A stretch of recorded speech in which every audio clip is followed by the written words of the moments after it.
বিসমিল্লাহির রহমানির রহিম। আজকে আমি একটা বিষয়ে কথা বলবো। বিষয়টা হচ্ছে আমরা অবহেলিত। আমরা কারা অবহেলিত?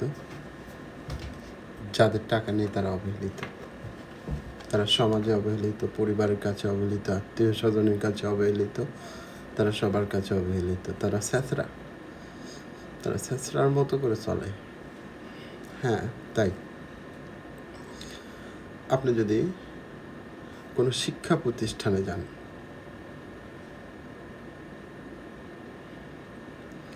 আপনার যদি টাকা না থাকে,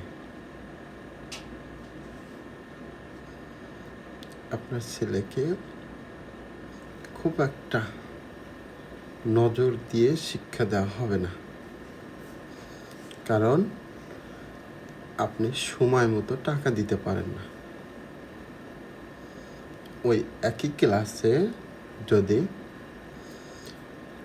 একটা ভালো ফ্যামিলির, যার অর্থ সম্পদ আছে, এইরকম ফ্যামিলির সন্তান পড়ে, ওখানে শিক্ষকও কিন্তু ভালো করে শিক্ষাদান করে। আপনার যদি টাকা না থাকে, যদি একটা মেডিকেল অথবা কোথাও গিয়ে ভর্তি হন, আপনার হয়রানির অনেক রকমের হবে। যদি মামা থাকে, পরিচিত যদি কেউ থাকে, তাহলে আপনাকে আর হয়রানির শিকার হতে হয় না। শুধু শিক্ষা প্রতিষ্ঠান না, হসপিটাল বা ক্লিনিক বা মেডিকেল, এখানে না, আপনি যদি একটা চাকরি পরীক্ষা দেন, আপনি যদি গরিব ফ্যামিলির সন্তান হন, তাহলে পরীক্ষায় টিকলেন, আপনাকে চাকরিও দেওয়া হবে না। কারণ আপনার অর্থ নাই, আপনি একটা গরিব ফ্যামিলির সন্তান।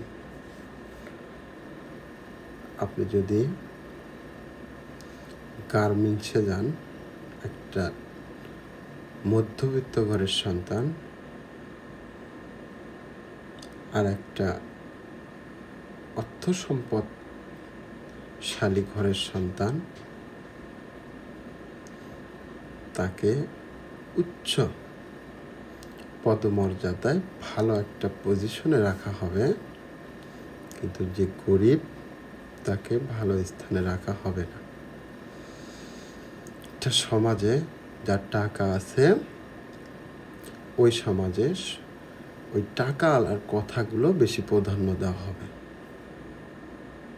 আপনি ব্যবসা করেন, যদি যান ব্যবসায়, আপনি অল্প টাকার ব্যবসা করেন আর একজন বেশি টাকায় ব্যবসা করেন, সবাই ওই বেশি টাকা আলার কাছে যাবে, কিন্তু আপনার কাছে আসবে না। এই সমাজটা যাদের আছে, কথায় আছে না, তেল আলার মাথায় তেল মাখো, বাস্তবতাটা তাই। আপনার কিছু নাই, আপনাকে আপনার পরিবার, আপনার আত্মীয় স্বজন, এমনকি সবাই আপনাকে অবহেলার চোখেই দেখবে। কারণ আপনাকে ডাকলে আপনি তার পেছনে খরচ করতে পারবেন না, আপনি তাকে সহযোগিতা করতে পারবেন না, আপনাকে ডেকে তো আর লাভ হবে না।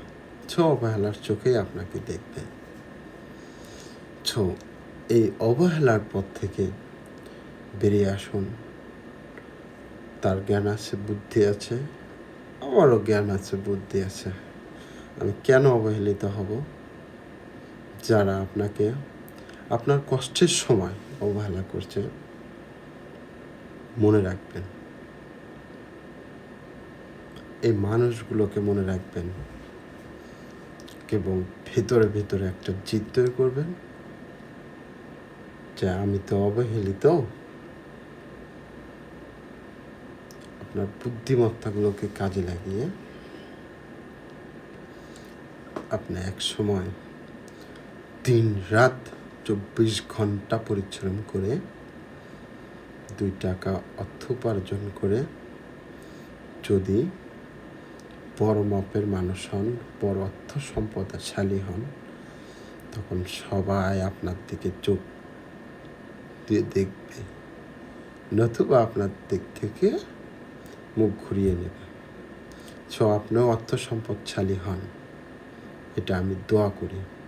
কিন্তু হিংসুক হয়েন না, হিংসা করেন না, অন্য কাউকে দেখে হিংসা করেন না, তাহলে বড় হতে পারবেন না। আমার ভিডিওটা, সাপোজ আমি এই ভিডিওটা বানাচ্ছি, ভিডিওটা দেখে অনেকেই আমাকে চেনে।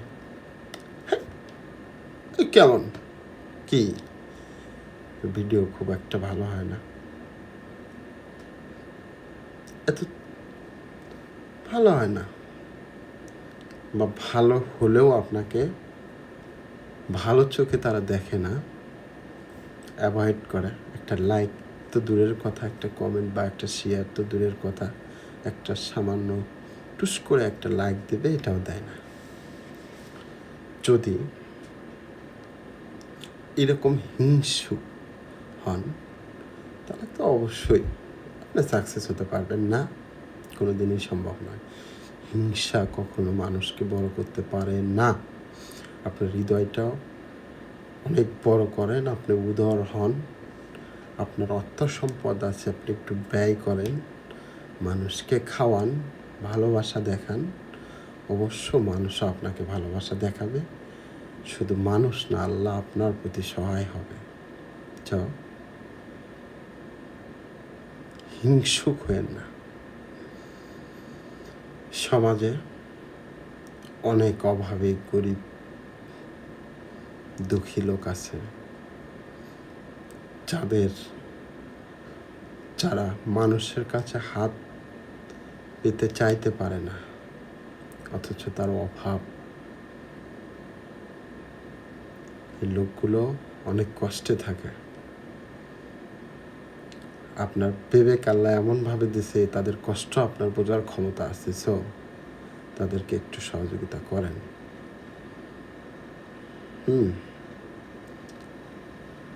হিংসুক হয়েন না। আর একটা কথা, বসে থাকেন না। 24টা ঘন্টা সময় আপনি কাজে লাগান, মেধাকে কাজে লাগান, বুদ্ধিকে কাজে লাগান, অবশ্যই আপনি সাকসেসফুল হবেন, অবশ্যই হবেন। হ্যাঁ, যারা চেষ্টা করে তাদেরকে ইনসাল্ট করেন না। তাদেরকে ইনসাল্ট করেন না। তারা এক সময় ঘুরে দাঁড়াবে, তাদের কাছে আপনি যাইতে পারবেন না। তখন হয়তো বলবেন, ভাই তুই কেমনে এমন হলি? তখন কিন্তু সে আপনাকে পাত্তা দেবে না আপনার ব্যবহারের জন্য। আপনার ব্যবহারকে উন্নত করুন। তাহলেই সবাইকে ভালোবাসুন, সবাই আপনাকেও ভালোবাসবে। নিজের স্বার্থ নিয়ে ব্যস্ত থাকেন না। আমার ভালোটা দরকার, ভালোটা আমি নিব। তোমার যেটা চলে না ওইটা অন্যদেরও চলে না। তুমি যেটা পছন্দ করো না, যে খাবারগুলো তোমার পছন্দ হয় না, ওই খাবারগুলো অন্যকে দান করো না। ওই খাবার তাদেরও পছন্দ হবে না। ঠিক আছে? এটা হচ্ছে বিষয়। আমরা সবসময় সারাদিন পরিশ্রম করে যে টাকা ইনকাম করি, এই টাকাগুলো অযথা অপয় নষ্ট না করে আমরা একটু ইনভেস্ট করব, ইনকাম করব, সমাজে মাথা উঁচু করে দাঁড়ানোর চেষ্টা করব। অবশ্যই আমরা সাকসেসফুল হব ইনশাল্লাহ। এই বলে আমি আমার কথাগুলো শেষ করলাম। আসসালামু আলাইকুম।